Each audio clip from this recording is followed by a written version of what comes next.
Everybody wants the good life. Everybody wants a life filled with peace and prosperity. About a month ago, I was having a conversation with a young man, a young entrepreneur starting up a new business, and we were talking about his wishes and wants for this company that he was starting and what it's like to try and get investment capital. And this young man shared that he came from a very wealthy family. He saw his father's business be very successful, but that he had his own vision, his own design for what his business would look like and the kind of life he wanted to build should this venture be successful. He had a picture of the good life, and he was chasing it and pursuing it. And then 2 weeks ago, I'm in Ethiopia in the midst of intense poverty. And after a day filled with visiting a handful of villages, looking at mission and ministry opportunities for us here at St. Mark, my boots that I was wearing were dirty. And as I was heading back to our vehicle, a young man seated on the side of the road saw me and my very dirty boots, and he ran up to me and he kind of pulled me toward him, and he begged me to allow him to wash my shoes. And so I did. And I paid him. And the shoes were really, really nice. He did a great job. I'll come to find out that this kid probably washes about 75 pairs of shoes per day. He was trying hard to break the cycle of poverty that he's caught in and make a little bit of money, build a little bit of life for himself. He was trying to build the good life. And it doesn't matter who you are or where you come from. Everybody has a picture of the life that they want to build, and they're hustling and they're working to try and build it. One is building it with venture capital, and the other one is building it with shoe polish. But everybody's aiming towards the good life. What about you? What kind of life are you trying to build? Can you paint a picture of it? Maybe it involves your investments reaching a certain size, or your career clicking at a particular pace, or your kids launch successfully out into the world. That'd be really nice, right? Or you and the missus retired and traveling. What's the picture of the good life that you have been pursuing? The reason I ask is because the Christian scriptures talk a lot about the good life. Now you might assume that the Christian scriptures speak against a pursuit of wealth, peace, and prosperity in your personal life, but that wouldn't be the case. If anything, I would offer to you that the Christian life not only has a lot to say about the good life that we chase after, but it actually encourages us to chase after the good life. Jesus himself encourages us to chase after, to go after, to build a certain kind of life that will indeed result in peace and joy, meaning and purpose. But here's the catch. Jesus' vision and the scripture's vision of what the good life actually is different from what most of us try to build and pursue. And the reason it's important for us to recognize that distinction between the good life that we chase after and the good life Jesus encourages us to chase after is because we run the risk, if we don't align our visions of what the good life actually is, we run the risk of getting to the end of our lives and yes, being very rich, but then realizing that the lives that we lived were quite poor.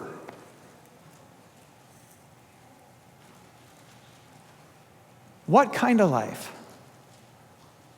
are you seeking to build? What does the good life look like for you? I mentioned Jesus. Let's jump back to his words, Luke chapter 12. Again, at verse 32, this is a slightly different translation. Reminder, this is at the end of a more extended teaching about our worries and anxieties that flow from our pursuit of really earthly goods and earthly treasures. And Jesus says this, "Fear not, little flock, for it is your Father's good pleasure to give you the kingdom. Your Father in heaven wants to bless you with heavenly blessings." That's good news. "Sell your possessions and give to the needy." In other words, God wants to so bless you with good things from his hand that you should feel freedom to let go of earthly things because God's got you. Provide yourselves with money bags that do not grow old, with a treasure in the heavens that does not fail, where no thief approaches and no moth destroys. Pursue a certain kind of wealth that doesn't die when you die. For where your treasure is, there will your heart be also. So as I mentioned, Jesus right here is at the end of a teaching about possessions and the provision of God. And he says, in essence, look, you are going to pursue wealth in some capacity. You're going to pursue peace and prosperity. But there's a right way and there is a foolish way to pursue these things. Jesus says, seek the kind of wealth that will not let you down in the end. Jesus is saying to his disciples and to us, pick your rich. Pick the kind of rich you want to be. As you pursue wealth, peace, prosperity, the good life, you're going to end up rich. The question is, what kind of rich do you want to be? Will you be rich in good things, or will you be rich in God things? Which rich will it be for you? Let me explain a little bit about the difference between these two things, all right? Money is a good thing. It's a gift of God. Clothing and cars and excellent education for your children, these are good things. A well-funded 401k, recognition in your career, opportunities for your kids. These are not bad things. These are good things. If you have these things, you're blessed. These are good gifts of God. You can be rich in good things. But now there's this other category that are not just good things, but they are God things, meaning that they are of the divine. They are the kind of things that fill the heart of God and upon which his kingdom and his activity are all built. So for example, faith in Jesus for you and your family is not just a good thing, that's a God thing. Blessing your neighbor, like being a generous person, is a God thing. Relieving someone else's pain, showing compassion and mercy, this is a God thing. Forgiving someone else's sin, showing someone undeserved grace, that is a God thing. Working to right or correct some terrible wrong in this world, pursuing justice. These are God things. I think of it like this: to be good rich is to be overflowing in the gifts of God that matter to us but fade in the end.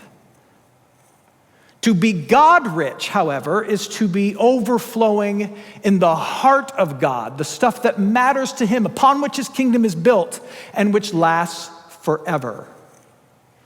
Good rich, overflowing in earthly gifts that matter to us but fade in the end. God rich, overflowing in the stuff that matters most to him and which lasts forever. Now you can have both. You can certainly have both. I have both. You have both. But you can really only pursue and chase after one. So pick your rich, my friends. Will you seek to be good rich or God rich?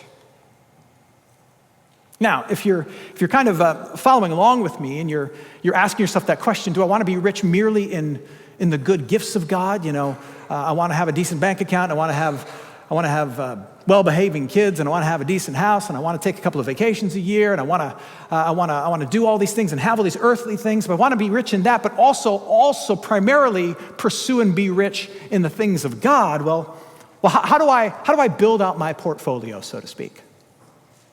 Like, how do I actually do that? What does that actually look like? And this is where the Apostle Paul comes in. In what we read earlier, I'm going to read a bit of it again. Paul is writing to the church in Corinth. He's writing a sermon to the church in Corinth, and he's trying to unlock some generosity in them and get them to be more God rich than just good rich. And he employs an analogy that he's pretty certain they would understand, and I think you and I will understand. He employs this analogy of sowing a seed, planting a seed, and then reaping a harvest.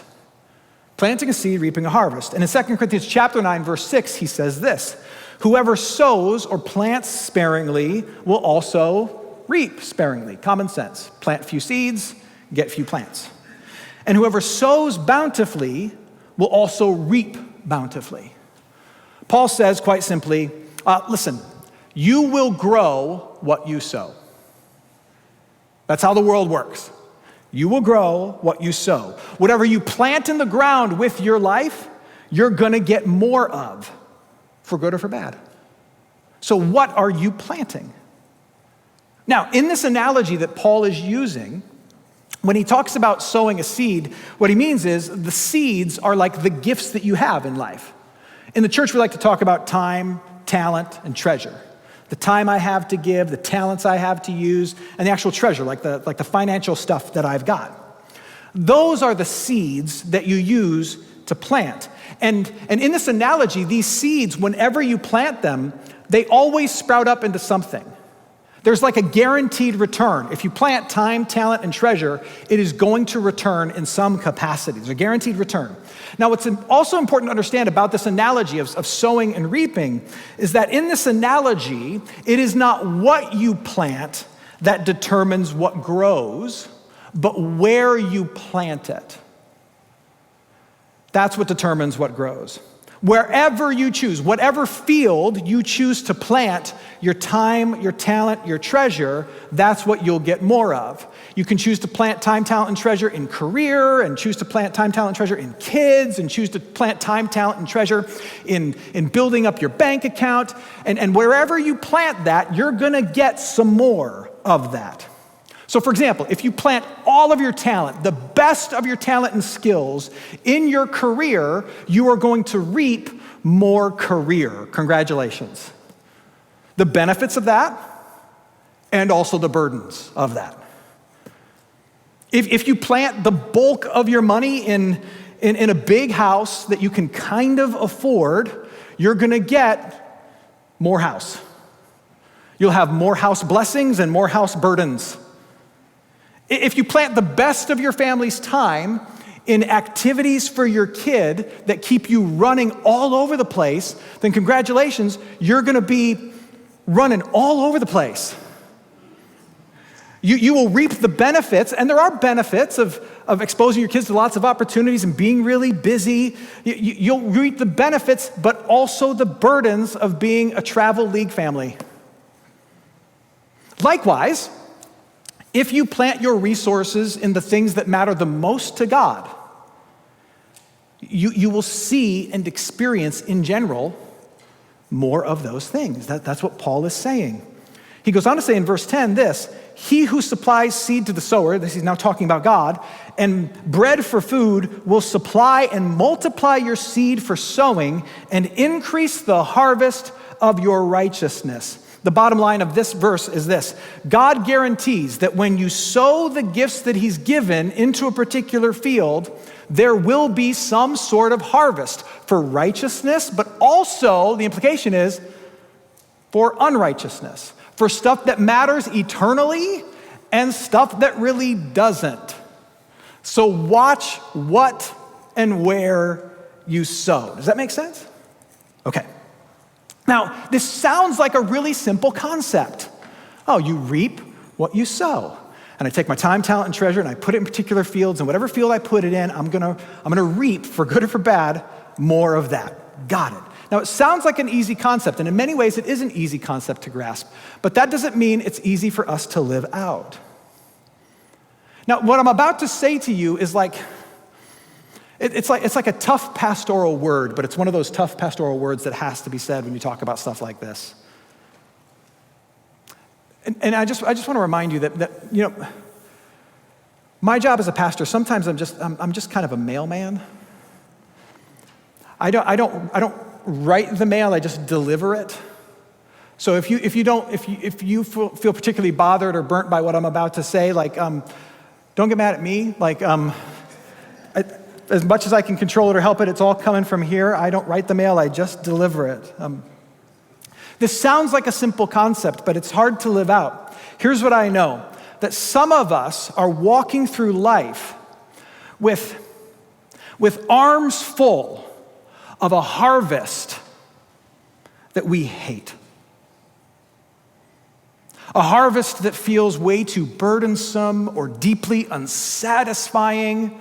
And we've done a lot of sowing, but what we've reaped for that are things that we regret, things that we don't like, things that weigh us down, things that keep us anxious, things that we're disappointed in. We have a harvest in our hands from all of our sowing that we hate. So for example, and again, for example, if you're here and you're wondering, why is it that my adult kids, they never want to go to church? They're moved out, they're building their own families, but it just doesn't seem to be a priority for them at all. Why do they show so little interest in that? It could be, and I love you, but it could be that you sowed the best of your time and theirs toward club volleyball and travel baseball, at the expense of consistent Sunday mornings, or of making friends at church during youth group, or being part of confirmation, or of meaningful faith-filled conversations at the family dinner table, and a little bit of prayer here and there led by mom or dad. You sowed your gifts toward a life where church stuff was second at best, and so what happens? You reap a harvest where church life is second at best. You grow what you sow. Now, I know there's other factors involved there.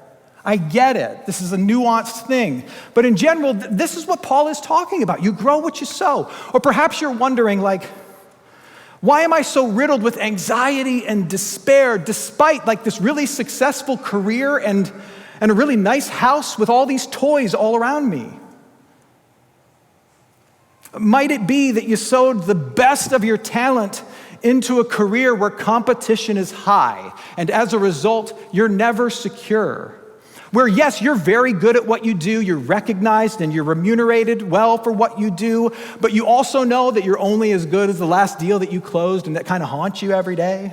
And then you've taken all the money that you're rewarded with, and you've sowed every cent of it into a lifestyle that's actually just out of your reach. So despite being wealthy, according to the world's standards, you are stressed and you're strapped. You've sowed your gifts toward a competitive career and all the comforts of the American dream, and you're reaping a harvest that has a ton of blessings, but also immense burdens that fuel anxiety. You grow what you sow.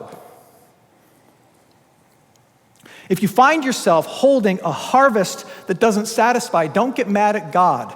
God has simply given you what you, through your actual choices, have said that you want. You wanted to be good rich, and you got it. He gave it to you.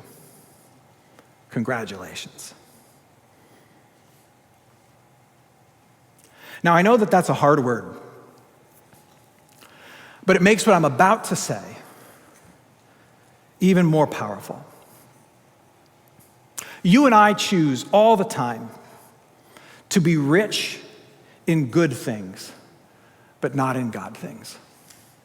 You and I choose all the time to be rich in the gifts, but not the giver. I am as guilty of that as you.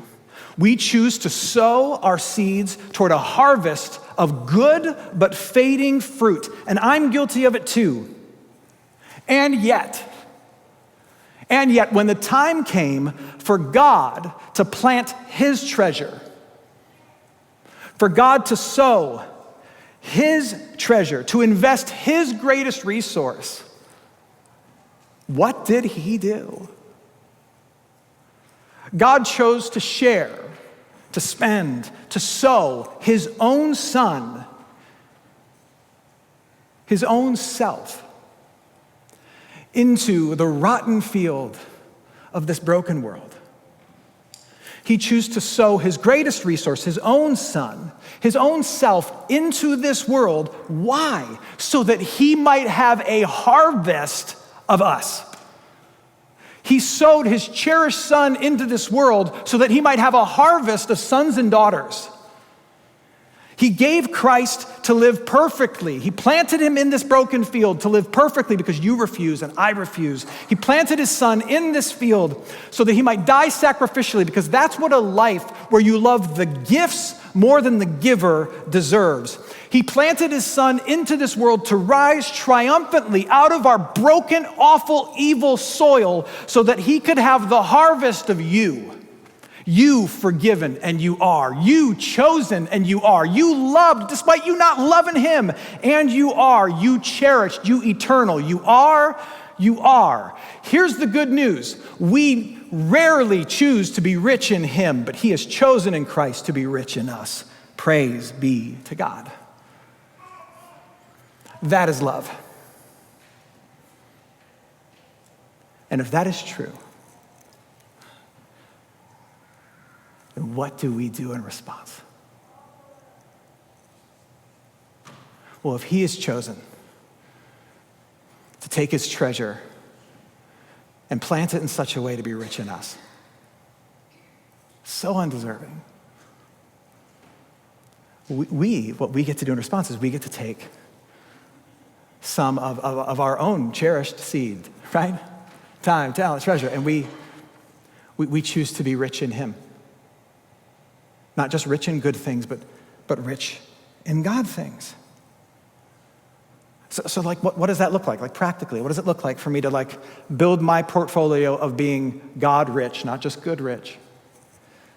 Well, my mind immediately goes to the words of this minor prophet named Micah. You may not know this, but Micah is not just a name of some cute kid in your son's second grade class. Micah is one of the Old Testament like minor prophets.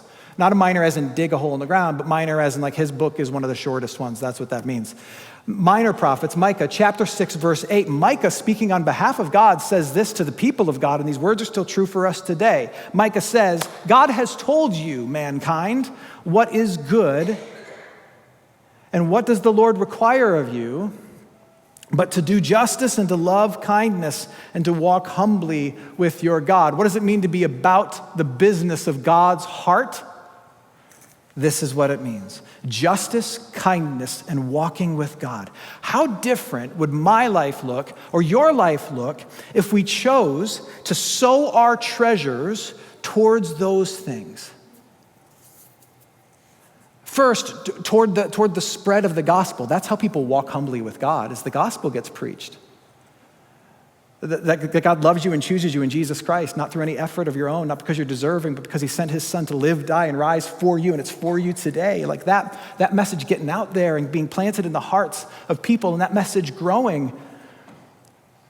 That's how people walk humbly with God, is through the gospel being preached. More people coming to faith, growing in faith, walking with God. What would it look like for some of your time, talent, and treasure at the expense of something else? You have to say no to something else in order to say yes to this. Your time, talent, and treasure going to support the growth of faith through whatever church you call home and in your own home. What would it look like for you to expend some of your precious capital toward more conversation about Christ, more prayers in the name of Christ, more activity around the person of Christ at your address, but also here? Second, it's investing in the lifting up of others, blessing people who are stuck, who are struggling, or who simply need to know that they're loved. What would it look like for some of your precious capital, at the expense of other things, to go to showing kindness to somebody else? And that kindness could be you just giving up your time and your talent with words to write a note to somebody, to lift them up, opening up your home, bringing them to your dinner table, or going to the store and filling up one of these Thanksgiving bags so that we can make sure that this food pantry around the corner, which is seeing unprecedented need right now because of the loss of SNAP benefits, this food pantry around the corner, who's in our neighborhood, they're our partners, they're our friends, have everything they need and more because of you. That's making sure that one of your hungry neighbors has a good thing, but that's you pouring your capital into God things. That's being God rich. Or third, the righting of wrongs. Working to address, fix, stop evils and abuses that are all around us. What would it look like for your time, your talent, your treasure, at the expense of other things, to go towards some expression of justice? You see bad stuff all over the place. What would it look like for you to do something to help right that or remedy that or stop that? I mentioned just a couple weeks ago, I was in Ethiopia and I was looking for opportunities for us to partner with fellow believers over there, like kids as young as 4 or 5 years old who are caught in an unjust cycle of poverty underneath the weight of a very corrupt government with very little hope in front of them to build any semblance of the good life. What would it look like for us to partner with them and kind of help some kids break out of that? We have the opportunity to do that. In the coming weeks, I'm going to talk more about it. What would it look like for some of your time, talent, and treasure go towards this thing that is of God, upon which his kingdom is built, like justice? What would that look like? If God will indeed grow what you sow, how different would your life look? Will our world look if this was the kind of rich we chose to be?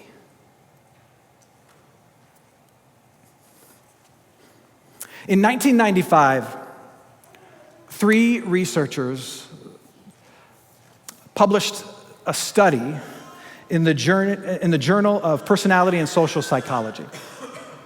And this study was of Olympic medalists.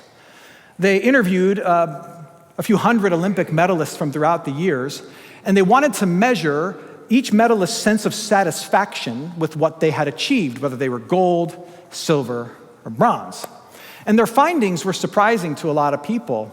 They found that one particular podium winner was more dissatisfied, more disgruntled with their outcome than others, by a large margin. And any idea which one it was?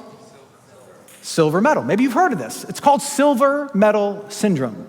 By far, the most dissatisfied, most disappointed were the silver medalists. The happiest were the bronze medalists. They were just like, I'm so glad to just be up here because I really screwed this up.